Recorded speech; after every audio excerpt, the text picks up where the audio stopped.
Story शुरू करने से पहले मैं आप सबसे एक रिक्वेस्ट करना चाहता हूँ कि प्लीज मेरे चैनल को सब्सक्राइब करें, वीडियो पसंद आए तो वीडियो पे लाइक करें और जितना हो सके अपने फ्रेंड्स को शेयर करें। इससे मेरे चैनल को सपोर्ट और आपका प्यार मिलेगा। So please consider it.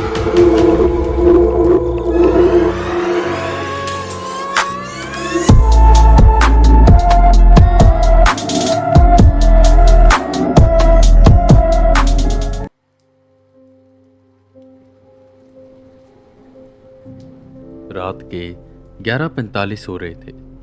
रह रहकर बिजली कड़क रही थी और तेज बारिश हो रही थी। एक शख्स हाथों में छाता थामे गीली सड़कों पर पैर तेजी से रखते हुए एक घर की तरफ जा रहा था। एक पुराना सा घर था। घर कहना भी उसे गलत होगा, झोपड़ी सी थी। उसने दरवाजा खटखटाया। कुछ देर बाद हाथों में लालटेन लिए एक बूढ़ी औरत दरवाजा खोलती है तो देखती है सामने संजय खड़ा था। हल्की हल्की दाढ़ी, नाक के पास मस्सा और चेहरे पर अजीब सी मुस्कान। वो उस बूढ़ी औरत से बोला, हो गया वक्त, चलिए और जैसा कहा था वैसा ही करिएगा। अब की बार मुझे अच्छी खबर सुनाइएगा। ये सुनकर वो बूढ़ी औरत कुछ न कहकर अंदर जाती है और एक झोला लेकर बाहर आ जाती है और संजय के साथ निकल पड़ती है एक पुरानी सी हवेली की तरफ। उस पुरानी सी हवेली के सामने आकर वो दोनों रुके। उस बूढ़ी औरत ने यहां वहां देखा और संजय से पूछा, ये सही वक्त है ना? तुमको पूरा भरोसा है? जिस पर संजय, जिसके चेहरे की वो मुस्कान और खिंची और वो बोला, हाँ सही है, आप चलिए। उसको दर्द होने लगा, बच्चा होने ही वाला है बस। वो दोनों हवेली के अंदर जाते हैं। बाहर से भले वो हवेली खंडर लग रही थी, पर अंदर सब कुछ नया सा था। यह हवेली किसी और की नहीं, संजय की ही थी, जो इस गांव के सरपंच का इकलौता बेटा था। कोई भाई नहीं, कोई बहन नहीं। पूरी जमीन और हवेली संजय के नाम पर थी और संजय उसके लायक था नहीं। अगर देखें, कोई काम करता नहीं था, बाप दादा की मेहनत को फूंक रहा था, बस ऐश करता। शादी भी जल्दी हो गई और हर साल उसकी वाइफ प्रेग्नेंट भी हो जाती। बच्चा जन्म भी लेता, पर कुछ सांसें गिनकर मर जाता, या कहें मार दिया जाता। खैर, वो बूढ़ी औरत दाई माँ थी, जिन्होंने 3 बार अब तक संजय की वाइफ की डिलीवरी की थी और यह चौथी बार था। संजय बाहर चिंतित खड़ा था। अंदर से बच्चे के रोने की आवाज आई। दाई माँ गोद में एक प्यारा सा बच्चा लेकर बाहर आती है। संजय के चेहरे पर एक सवाल उभर कर आया, जिसका जवाब दाई माँ ने ना में सिर हिलाते हुए दिया। जमीन पर पैर पटक संजय पागल सा हो गया। वो बोला, फिर से लड़की, फिर से हम कितना भगवान को मनाए, पूजा किए, सब कुछ किए कि एक लड़का जो हमारे वंश को आगे बढ़ाए, ये हवेली का, ये जमीन का वारिस बने, पर फिर लड़की। वो चिढ़कर उस बच्ची को अपनी गोद में लेता है और जंगल की तरफ जाने लग जाता है। आसपास से सियारों की आवाज आती है। संजय उस जंगल के बीच में जाता है और उस बच्ची को जमीन पर छोड़ देता है।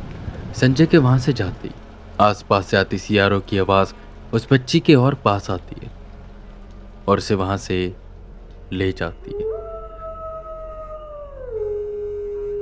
संजय अक्सर यही करता था।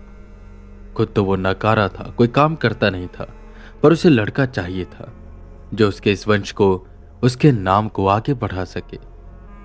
उसका हमेशा से ये मानना था कि लड़की होगी तो शादी के बाद ये सब उसका हो जाएगा, मतलब ये सब किसी और खानदान के पास चला जाएगा और उसका वंश खत्म हो जाएगा। इसलिए वो लड़का चाहता था, पर यह भी नहीं कि उसे लड़की नहीं चाहिए थी, पर उसे पहले लड़का चाहिए था। और उस लड़के की चाह में उसने क्या कुछ नहीं किया। बंगाली बाबा के पास गया, तांत्रिकों के पास गया, भस्म खाई, ताबीज पहने, पर चौथी बार भी बच्ची ने ही जन्म लिया। कुछ दिन बाद जब उसकी वाइफ पूरी तरह से ठीक हो गई, संजय के मन में लड़के की इच्छा फिर से जागी। कुछ दिनों बाद वो रात को यूं ही आराम से सो रहा था जब उसे एक सपना आया जिसमें एक बड़ा सा दानव था। उसके 2 सींग थे। वो संजय से कहता है, तूने बहुत कोशिश की पर तुझे लड़का नहीं मिला। तेरी बीवी वापस से गर्भवती हुई है, पर इस बार भी उसकी कोख में लड़की है। अगर तुझे चाहिए कि वो लड़का हो जाए तो तू मेरे पास आ, मुझे मुक्त कर, मेरी पूजा कर। तेरी अगली संतान लड़का ही होगी। कैसे होगा? क्या करना होगा मुझे? सपने में अपने हाथ पैर झटकते हुए संजय बोला, जिस पर वो दानव कहता है, जिस जगह तू अपनी नवजात बेटियों को छोड़कर आता है उसी के पास एक गुफा है। उसके अंदर एक पुरानी सी मूर्ति मिलेगी। उसे साफ कर और उस पर एक फल चढ़ा। रात भर उस फल को वहीं पर रहने दे और अगले दिन वो फल अपनी बीवी को खिला दे। फिर देख। इतना बोल वो दानव चला गया। संजय की आंख खुली। लड़के की चाह इतनी थी कि उसने ये भी न देखा कि आदेश शैतान ने दिया या किसी और ने। वो अगले ही दिन उस जंगल में गया जहां वो अपनी नवजात बच्चियों को छोड़कर आता था। आसपास ढूंढा तो एक गुफा मिली, झाड़ियों से ढकी हुई। अंदर गया तो काफी कंकाल पड़े हुए थे, बच्चों के। छोटी छोटी हड्डियां, छोटे छोटे सर, और पूरी गुफा में एक बदबू सी थी। लालटेन का सहारा ले वो यहां वहां उस मूर्ति को ढूंढने लगा और आखिर में संजय को वो मूर्ति दिखी गई। वो मूर्ति दैत्य की ही लग रही थी, वो दैत्य जो उसके सपने में आया था। संजय उस मूर्ति को लेकर बाहर आता है। बगल में एक तालाब था, वहां पर लेकर जाता है, उसे अच्छे से धोता है और वापस लाकर उसे उसके स्थान पर रख देता है। एक सेब लेकर आया था। उस सेब को उसने उस दैत्य की मूर्ति के सामने रखा, हाथ जोड़कर प्रार्थना की कि उसे पुत्र की प्राप्ति हो। रात भर वो सेब वहीं पर पड़ा रहा और अगले दिन उस सेब को वो वापस ले गया और अपनी बीवी को खिलवा दिया। देखते देखते 9 महीने बीते। दर्द उठा। वापस से वही बारिश, वही काली रात। पर इस बार ये रात ज्यादा आक्रामक थी। तेज बिजली कड़क रही थी, जैसे किसी अनहोनी के होने का संकेत दे रही हो। संजय उन्हीं दाई माँ के पास गया, उन्हें लेकर आया। बच्चे का जन्म हुआ और जैसा दैत्य ने कहा था, लड़का होगा। लड़का ही हुआ, पर कोई आम नहीं। उसके सर पर 2 छोटे छोटे सींग थे, जैसे उस दैत्य के सर पर थे, पर दैत्य के सर पर बड़े सींग थे। पर संजय ने इतना सोचा नहीं। उसे लड़का चाहिए था और उसे वो मिल गया। दाई माँ को थोड़ी शंका हुई। इतने बच्चों की डिलीवरी वो कर चुकी थी, पर ये बच्चा सामान्य बच्चों से अलग था। लंबा, भारी, रोता तो ऐसा लगता है जैसे आसपास आत्माएं रो रही हो, और हंसता ऐसे जैसे कोई शैतान हंस रहा हो। पर यह बात उसने संजय को ना बताई, क्योंकि संजय अपने बेटे के प्यार में इतना खोया हुआ था कि उसने कुछ भी नहीं देखा। और संजय की बीवी 4 बच्चों की मौत के बाद, क्योंकि संजय ने उसे कभी बताया नहीं कि वो अपनी बच्चियों को मार देता है, उसने हमेशा यही कहा कि बच्चे हमेशा मरे ही पैदा हुए। तो ये 5वां बच्चा था जो जीवित था, तो मां की ममता तो और कुछ देख ही ना पाई। खैर, उन्होंने उसका नाम रखा कृष्णा, पर उसके काम उल्टे। पूरे गांव की नाक में दम कर दिया उसने। लोगों को मारना, अपने सेम एज के ग्रुप के बच्चों को बुली करना, बिल्कुल शैतान था वो। चिड़िया मारता था, जानवरों का शिकार करता था छोटी उम्र से ही। संजय उसे समझाता कि ऐसा ना कर, पर वो ना मानता और सींग भी बड़े होने लगे। एक दिन तो अति हो गई। गांव के बिरजू के लड़के को कृष्णा ने जान से मार दिया, क्योंकि वो उसके सींग का मजाक उड़ा रहा था। कह रहा था, गधे के सर पर सींग। बस कृष्णा ने पकड़ा और उसको इतना मारा कि वो मर गया। उसके बाद संजय ने उसे घर से बाहर निकाल दिया लाते मारकर और कहा, तू मेरा बेटा नहीं आज से। और जब उसने ये कहा, अचानक कृष्णा को कुछ हो गया। उसकी आवाज बदली और वो जाते हुए बस एक ही बात बोलकर गया, मैं वही हूं जो तेरे सपने में आया था। 18 साल का जिस दिन हो जाऊंगा, सब कुछ खत्म कर दूंगा और सबसे पहले संजय तुझे मारूंगा। पता है क्यों? जब कोई लंगड़ा ठीक होता है ना, तो सबसे पहले अपनी बैसाखी को फेंकता है। तेरी वजह से मैं मुक्त हुआ, तुझे सबसे पहले मैं इस दुनिया से मुक्त करूंगा। मेरा वादा है ये, या कह ये मेरी प्रतिज्ञा है। उसके चेहरे की मुस्कान, उसकी आंखों का वो अंधेरापन संजय ने पहली बार महसूस किया। और तब उसे पता चला कि उससे एक गलती हो गई, बहुत बड़ी गलती। अभी वो 8 साल का था और 10 साल और बचे थे। इस बीच वो कुछ कर नहीं सकता था। उसने एक बार कोशिश की गांव वालों को लेकर कृष्णा को ढूंढने का, ताकि उसे मार सके इससे पहले कि वो 18 साल का हो जाए। पर कृष्णा कहीं मिला ही नहीं। जैसा कृष्णा ने कहा था, वो सबको मार देगा। गांव वाले धीरे धीरे करके गांव छोड़कर जाने लगे। पर संजय, वो क्या करता? वो कहीं भी जाता, कृष्णा का पहला टारगेट वही था। काफी सोच समझकर जब दुर्गा पूजा आई, तो उसके घर में जो दुर्गा माँ की मूर्ति थी, उसने उसके सामने पूजा करी और मन्नत मांगी कि उसकी जान को वो बचा ले। सपने में उसे माँ ने दर्शन भी दिए, पर काफी गुस्से में। माँ कह रही थी, आखिर में तुझे मेरे पास आना था। मेरे पास क्यों आया? मैं एक औरत हूं, एक लड़की, एक बेटी।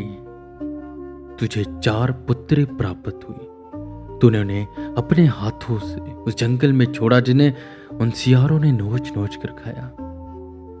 तुझे पुत्र चाहिए था ना? जा, मिल गया तुझे पुत्र। तू मेरे पास क्यों आया है? जा ना। जिस पर फिर सपने में हाथ पर झटकते हुए वो बोला, माँ मुझसे बहुत बड़ी गलती होगी, मुझे माफ कर दो। मेरी जान भले ही चली जाए, पर बाकियों की नहीं जानी चाहिए। वो शैतान है, एक शैतान। अगर वो ऐसे आजाद रहा तो सब कुछ खत्म कर देगा माँ। जिस पर माँ कहती है, तेरे लिए नहीं, बाकी लोगों के लिए। तेरी बीवी के पेट में इस बार लड़की है और वही लड़की तुझे संकट से बाहर निकालेगी। पर तेरी गलतियों की सजा तुझे जरूर मिलेगी। तू आखिर में अकेला रह जाएगा, कुछ कर नहीं पाएगा। तेरी सहायता के लिए भी कोई नहीं होगा। पर हाँ, वो शैतान जरूर मर जाएगा, क्योंकि उसे मारने मैं खुद आ रही हूं।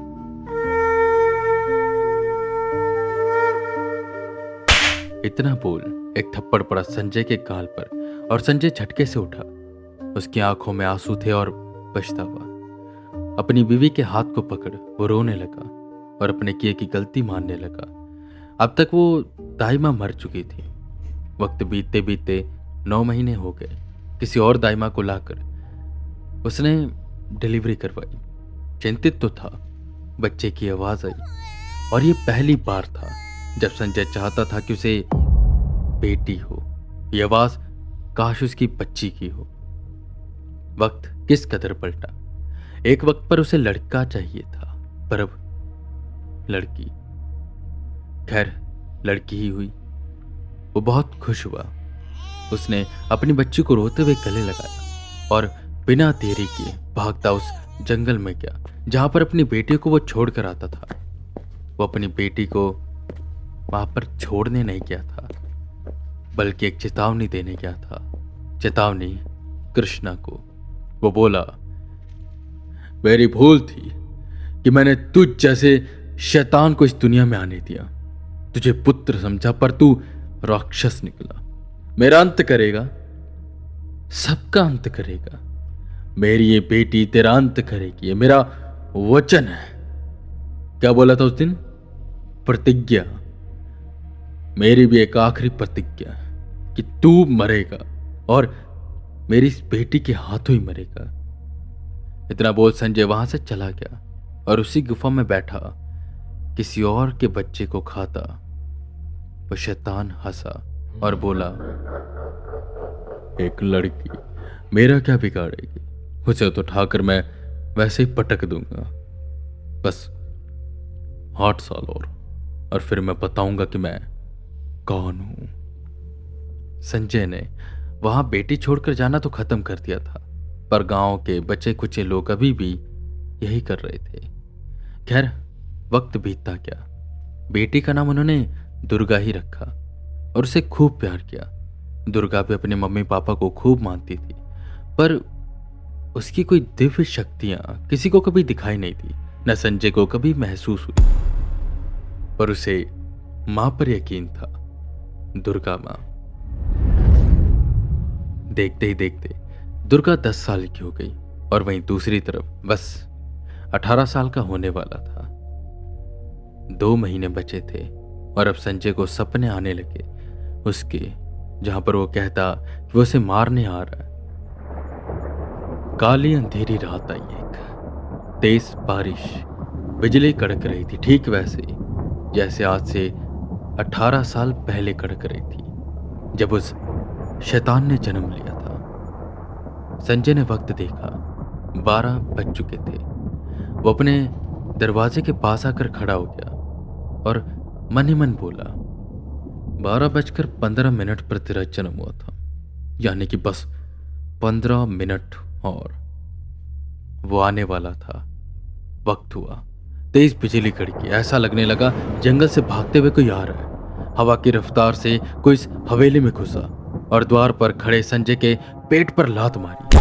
संजय दूर जाकर गिरा, जिससे एक जोर की आवाज हुई। सब उठकर बाहर आए, दुर्गा और उसकी मां।